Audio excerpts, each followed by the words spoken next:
துலாம் ராசி நபர்களுக்கு வரக்கூடிய சனியின் அடுத்த கட்ட நகர்வுக்கு உண்டான பலனை பற்றி பார்க்க போகிறோம். துலா ராசி நபர்களுக்கு சனி மிகவும் இம்பார்ட்டண்டான கிரகம். ரிஷபம் மற்றும் துலாம் இந்த ராசி நபர்களுக்கு சனியின் வழியாக தான் நன்மைகள் அப்படியே பார்த்தீங்கன்னா, ஏன்னா இந்த காலகட்டத்தில் பெருவாரியான மக்கள் நம்ம எல்லாருமே சேர்ந்து ஒரு உடல் உழைப்பு அப்படிங்கிறது ஒன்று இருக்குது. அந்த உடல் உழைப்புக்கு ஒரு ஆதாயம் தேவைப்படுது. அதை எதிர்பார்த்தா நம்ம உழைக்கிறோம். அப்படிங்கும் பொழுது அந்த உடம்பால உழைக்கக்கூடிய ஒரு விஷயத்தை பிரதிபலிக்கக்கூடிய ஒரு கிரகம் சனி. அந்த சனி ரிஷபம் மற்றும் துலாத்திற்கு யோகாதிபதி அப்படிங்கிறதுனால சனி எப்படியா இருந்தாலும் உழைக்கக்கூடிய ஒரு விஷயத்திலேருந்து உங்களுக்கு நன்மைகளை தரக்கூடிய ஒரு கிரகமாக மாறிடுச்சு. இயற்கையிலேயே மற்ற ராசிக்கெல்லாம் கிடையாது, அவ்வளோதான். ஸோ அந்த உழைக்கிறது எப்படிங்கிறதும் உங்களுக்கு தான் தெரியும். இதையும் நம்ம பாசிட்டிவாக எடுத்துக்கலாம். மற்றவங்களாம் பார்த்தீங்கன்னா நான் அப்படி உழைச்சேன் இப்படி உழைச்சேன் அப்படி போயிடுவாங்க. அது ஒன்றும் வரலன்னு. ஏன்னா எப்படி உழைக்கணும் அப்படி என்பது தெரிஞ்ச ஒரே இது பார்த்தீங்கன்னாக்கா துலாம் தான் ஃபர்ஸ்ட் நான் சொல்லுவேன். அப்படிங்கிறதுனால துளாராசி நபர்களுக்கு சனியின் அடுத்த கட்ட நகர்வு பூரட்டாதி நட்சத்திரத்தில். இந்த காலகட்டத்துக்கு பிறகு சனி என்ன கொடுக்க போகுது அப்படிங்கிறதான் பார்க்க போகிறோம். கெடுக்க போகுது அப்படின்றதுக்கு வார்த்தைக்கு இடமே இல்லை. கெடுதல்கள்லாம் முடிஞ்சு போச்சு. ஸோ என்ன கொடுக்க போகுது, இல்லை எப்படி ஹேண்டில் பண்ண போகிறீங்க, எப்படி இந்த சனியை வச்சு சமாளித்து உங்கள் லைஃப்பில் உள்ள ப்ராப்ளத்தை சால்வ் பண்ணி வெளில வர போகிறீங்க, இவ்வளோதான் மேஜராக பார்க்க போகிறோம். ஸோ இந்த விஷயத்துலேருந்து உங்களுக்கு தெரிய வர்றது என்னென்னா, குருவின் நட்சத்திரத்தில் சனி போக போகுது. குருவின் நட்சத்திரம் கிட்டத்தட்ட உங்களுக்கு துளாராசிக்கு அதிபதியான சுக்கிரனுக்கு எகெயின்ஸ்டான நட்சத்திரம் தான். அப்படி இருந்தாலும் சனி அந்த நட்சத்திரத்துக்கு வரும்பொழுது அந்த நட்சத்திர கிரகமான குருவை மையப்படுத்தி பிரதிபலிக்கக்கூடிய ஒரு நிகழ்வு தான் இந்த சனியின் அடுத்த கட்ட நகர்வு. அப்போது சனி கிட்டத்தட்ட 5ஆம் பாவத்தை விடுத்து 6ஆம் பாவத்தை நெருங்கி போகக்கூடிய ஒரு நிலைமை. இப்போ 6ஆம் பாவத்தை நெருங்கி போகக்கூடிய நிலைமையிலையும் 6ஆம் பாவாதிபதியான குருவின் நட்சத்திரத்தில் இருப்பது சனிக்கு நல்லதா இல்லையோ உங்களுக்கு நல்லது தான். அப்போ என்ன நடக்குன்னா, முதல்ல உங்களுக்கு இந்த கடன் பிரச்சனைகள் அப்படிங்கிற ஒரு விஷயம் இருக்கு இல்லையா, சம்பள வேலை செய்கிறவங்களுக்கும் சரிதான், இல்லை தொழில் பண்ணக்கூடிய நபர்களுக்கும் சரிதான், இல்லை மற்ற விஷயத்தில் ஏதோ சொற்ப ஆதாயத்துக்கு வேலை பார்த்துட்டு மீதி நேரத்துக்கு டைம் பாஸிங்க்கு வேலை பார்த்துட்டு பார்ட் டைமாக வேலை பார்த்துட்டு ஒரு கடன் பிரச்சனைகள் மட்டும் அதிகமாக இருந்து அந்த மாதிரி லைஃப்பை ஓட்டிகிட்டு இருக்கிற நபர்களாக இருந்தாலும் சரிதான். எது எப்படியாக இருந்தாலும் ஒரு விஷயத்தில் கடன் விஷயங்கள் அப்படிங்கிறது தலையை கெடுத்த அமைப்புலையும் கழுத்தை நெரிச்ச அமைப்புலையும் போயிட்டு இருக்கும் இல்லையா, அது துளாராசி நபர்களுடைய காலகட்டம். இந்த காலகட்டத்தில் துளாராசி நபர்களுடைய கடன் பிரச்சனைகளை சால்வ் பண்ணக்கூடிய ஒரு நிலவரமாக இந்த சனியின் அடுத்த கட்ட நகரம் எடுத்துக்கலாம். ஸோ இந்த காலகட்டத்துக்கு பிறகு இது எப்பயிலேருந்து ஆரம்பிக்குதுன்னா, ஏப்ரல் முதல் வாரத்திலேருந்து ஆரம்பிக்குது சனியின் நகர்வு. சதய நட்சத்திரத்தை விட்டு என்டையராக மாறி பூரட்டாதி நட்சத்திரத்தில் மாறக்கூடிய காலகட்டம் அப்படின்னு பார்த்தீங்கன்னாக்கா ஏப்ரல் ஃபர்ஸ்ட் வீக்லேருந்து. அப்போ அதன் பிறகு கடன் ப்ராப்ளங்களை சால்வ் பண்ணக்கூடிய வகையில் அந்த சனி நகரப்போகுது. இது எப்படி சால்வ் ஆகும் அப்படின்னு பார்த்தீங்கன்னாக்கா, ஒன்று பண ரீதியான ஒரு விஷயங்கள் உங்களை தேடி அந்த பணத்தை ஒரு லாபமாக மாற்றி அதன் பிற்பாடு கடன் அடைப்பீங்க. இல்லைன்னா ஒரு நல்ல ஒரு ஒர்க்கு நல்லா சம்பாதிக்கக்கூடிய ஒரு ஒர்க்கு கிடைக்கும். அந்த பணத்தை வச்சு நிச்சயமாக கடன் பிரச்சனையை சமாளிச்சிருவீங்க. அடுத்த ஒரு விஷயமாக பார்த்தீங்கன்னாக்கா, தொழில் ரீதியாக ஏதோ கடனை உடனே வாங்கி போட்டுனாலும் தொழிலை ஓட்டிகிட்டு இருக்கிற அப்படிங்கிற நபர்களுக்கு இந்த காலகட்டத்திற்பாடு அது வாங்கினத்திற்கு பிரயோஜனமாக தொழில் ரீதியாக உங்களுக்கு ஒரு பெரிய வருமான தொகை அப்படிங்கிறது உற்பத்தி ஆகிவிடும். அதன் மூலியமாக கடன் ப்ராப்ளத்தை சால்வ் பண்ணுவீங்க. ஒரு சில நபர்களுக்கு புதுசாக ஒரு கடனை வாங்கி போட்டு பழைய கடனை தீர்ப்பதற்கான ஒரு வழிகள் உண்டு.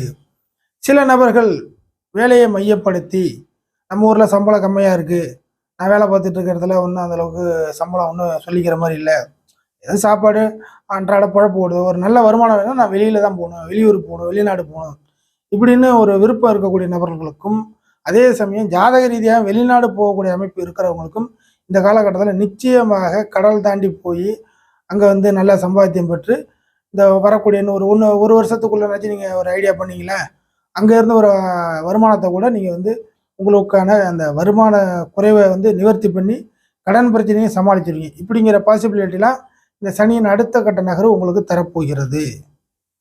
அடுத்த முக்கிய விஷயமாக சனியோடைய தொடர்பு 6ஆம் பாவத்தை சார்ந்து உங்களுக்கு செயல்படக்கூடிய அமைப்பு இருக்கிறதுனால பலரும் உங்களுக்கான வேலை விஷயத்தில் நல்ல மாற்றங்கள் உறுதி. அதனால் சேஞ்ச் பண்ணலாம் அப்படின்னு நினைக்கக்கூடியவங்களுக்கு இதுக்கு மேற்பட்டு ஒரு நல்ல டைமிங்.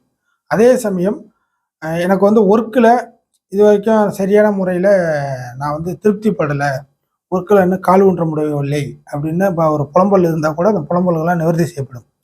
அதர்வைஸ் நிச்சயமாக ஒரு புதிதாக வேலை தேடக்கூடிய நபர்களுக்கு உடனடியாக வேலை வாய்ப்பு கிடைக்கும். காரணம் என்னன்னா, இந்த காலகட்டத்துக்கு பிறகு துளாராசி நபர்கள்கிட்ட ஏதேனும் ஒரு ரூபத்தின் மூலியமாக உங்ககிட்ட பணம் புழங்க வேண்டும் என்பது விதி. சனி வந்து குருவின் சாரம் அப்படிங்கிற ஒரு காரண அமைப்பை கூட நம்ம தெளிவாக எடுத்துக்கலாம். அடுத்தது குடும்ப வாழ்க்கை அமைப்புகளில் பார்த்தீங்கன்னாக்கா, துளாராசி நம்மளுக்கு ஃபேமிலி அமைப்புகளில் பார்த்தீங்கன்னாக்கா, இதுக்கு மேற்பட்டு இது வரைக்கும் பிரச்சனைகள் எப்படியா இருந்தாலும் இதுக்கு மேற்பட்டு ஃபேமிலியோட டிப்ரெஷன் அழுத்தம் தாங்க முடியாமல் சில விஷயத்தில் நீங்கள் இந்த ஃபேமிலி அமைப்பை விட்டு வெளியே வருவீர்கள். ஃபேமிலி சம்மந்தப்பட்ட ஒரு டிப்ரெஷன் அப்படிங்கிற ஒரு விஷயம் இருக்கு இல்லைங்களா, அந்த ஃபேமிலி சம்மந்தப்பட்ட டிப்ரெஷன்லேருந்து நீங்கள் வெளில வர்றதுக்கான வழிகள் பிறக்கும். அடுத்த ஒரு விஷயம், தொழில் பண்ணிகிட்டு இருக்கிறவங்களுக்கு ஏற்கனவே சொன்ன மாதிரி தொழிலை வந்து நீங்கள் சரியான விதத்தில் இதுக்கு மேற்பட்டு கான்சன்ட்ரேஷன் பண்ணி ஓரளவுக்கு சம்பாத்தியம் பெரும் பட்சத்தில் அதுலேருந்து கிடைக்கக்கூடிய பணத்தை உங்களுக்கான ப்ராப்ளத்தை தீர்க்கிற மாதிரி இருக்கும். அதனால் தொழிலை அதிகமாக பணத்தை இதற்கு மேற்பட்டு முதலீடு போட தேவையில்லை. ஓரளவுக்கு கொஞ்சமாக இருக்குது, அதுலேருந்து ஒரு 10% 20% மட்டும் மூவ் பண்ணலாம், அவ்வளோதான். அதுலேருந்து கிடைக்கக்கூடிய அத்தனை வருமானமும் இதுக்கு மேற்பட்டு உங்களுக்கான அந்த கடன் ப்ராப்ளத்தை சால்வ் பண்ணக்கூடிய அமைப்பில் மாறும். அதற்கடுத்த அமைப்பாக பூர்வீக சொத்து விஷயங்கள். பூர்வீக சொத்து விஷயத்தில் ஒரு பிரச்சனையில் இருக்கக்கூடிய துளாராசி நபர்களுக்கு அந்த சொத்துலேருந்து ஒரு வில்லங்கங்கள் புதிதாக உற்பத்தி ஆகும். இந்த காலகட்டத்தில் ஏற்பாடு பூர்வீக சொத்து விஷயத்தில் ஒரு வில்லங்கம் இதற்கு மேற்பட்டு உருவாகும். அந்த வில்லங்கம் உருவான பிறகு தான் உங்களுக்கு அதில் சொல்யூஷன் கிடைக்க பெறும், தீர்வுகள் உண்டு. அதாவது ஒரு பிரச்சனை ஆனால் தான் அந்த பிரச்சனைகளுக்கு தெளிவு கிடைக்கும். அது பிரச்சனை வந்து ஒன்றும் ஆகலை அப்படிங்கிற பட்சத்தில் அப்படியே கிடந்துச்சுன்னா கிளத்துல போட்ட கல் மாதிரியாக கிடக்கும், அதனால் பிரயோஜனமே படாது. அதனால் பூர்வீக விஷயத்தில் துளாராசி நபர்களுக்கு இந்த காலகட்ட ஏற்பாடு ஒரு பிரச்சனைகள் கொஞ்சம் வெளியே வரும். அந்த வந்த பிற்பாடு தான் அந்த பிரச்சனைகள் தீர்றதுக்கான வழிகளே பிறக்கும். ஃபைனலாக சனியோடைய பார்வை அப்படிங்கிற ஒரு விஷயத்தை நம்ம எடுத்து பார்த்தோம்னா, உங்கள் ராசிக்கு 3ஆம் இடத்திற்கான ஒரு ஓரப்பார்வையும், அதே சமயம் உங்கள் ராசிக்கு 12ஆம் பாகமான கன்னி வீட்டிற்கு ஓரம் பார்வையாக விழுவுறதுனால என்ன செய்யக்கூடாதுன்னா, கிட்டத்தட்ட சொத்துக்களை நீங்கள் ஏதாச்சும் ஒரு அடமானம் வச்சு அப்படிங்கிற விஷயத்தில் நீங்கள் வராதிங்க. உங்களுக்கான சொத்து அது பைக்காக இருக்கலாம், காராக இருக்கலாம், இடமா இருக்கலாம், வீடாக இருக்கலாம், இல்லை தொழில் செய்யக்கூடிய பொருளாக இருக்கலாம், எதுவாக இருந்தாலும் சொத்துக்களை அடகு வைத்து ஏதாச்சும் செய்யலாமா அப்படிங்கிற விஷயம் வேண்டாம். அதை வந்து நீங்கள் திருப்ப முடியாது. அதில் வந்து நிறைய லீகலாவோ இல்லீகலாவோ பிரச்சனையில் மாட்டுவீங்க. அந்த சொத்துக்களை அடகு வைத்து எந்த ஒரு முயற்சியும் எடுக்க தேவையில்லை. அடுத்த விஷயமாக இங்கே வந்து சனி 4 மற்றும் 5 கூடிய ஒரு யோக கிரகம் அப்படிங்கிறதுனால சொந்த ஏரியாவிலேயே, அதாவது துளாராசி நபர்கள் பிறந்த ஊர்லேயோ இல்லை நீங்கள் இருக்கக்கூடிய ஏரியாவிலேயோ வசிச்சுக்கிட்டு இருக்க இடத்துலையோ அதை தாண்டி கொஞ்சம் தூர இடத்துல தான் உங்களுக்கான எல்லா அத்தியாவசிய தேவைகளும் இந்த காலகட்டத்துக்கு ஏற்பாடு பூர்த்தியாகும்.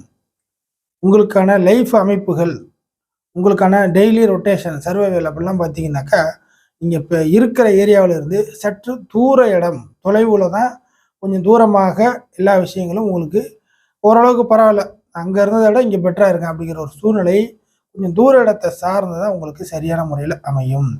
இருக்கிற இடத்துலையே அந்தளவுக்கு இன்னும் சொல்லிக்கிற மாதிரி மகிழ்ச்சியான சம்பவங்கள் இருக்காது அப்படி என்பது சனியின் அடுத்த கட்ட நகரம் மூலியமாக நீங்கள் புரிஞ்சுப்பீங்க. அதனால் துளாராசி நபர்களுக்கு சனி இந்த காலகட்டத்துக்கு ஏற்பாடு ஒரு பெரிய டார்ச்சரான பிக்கல் புடுங்கல், குடும்ப பிரச்சனைகள், அதற்கடுத்த அமைப்பாக கடன் தொல்லைகள், இதில் எல்லாம் சால்வ் பண்ணக்கூடிய வகையில் சனியின் அடுத்த கட்ட நகர்வு வருது. இதை நீங்கள் வந்து யூஸ் பண்ணிக்கலாம்.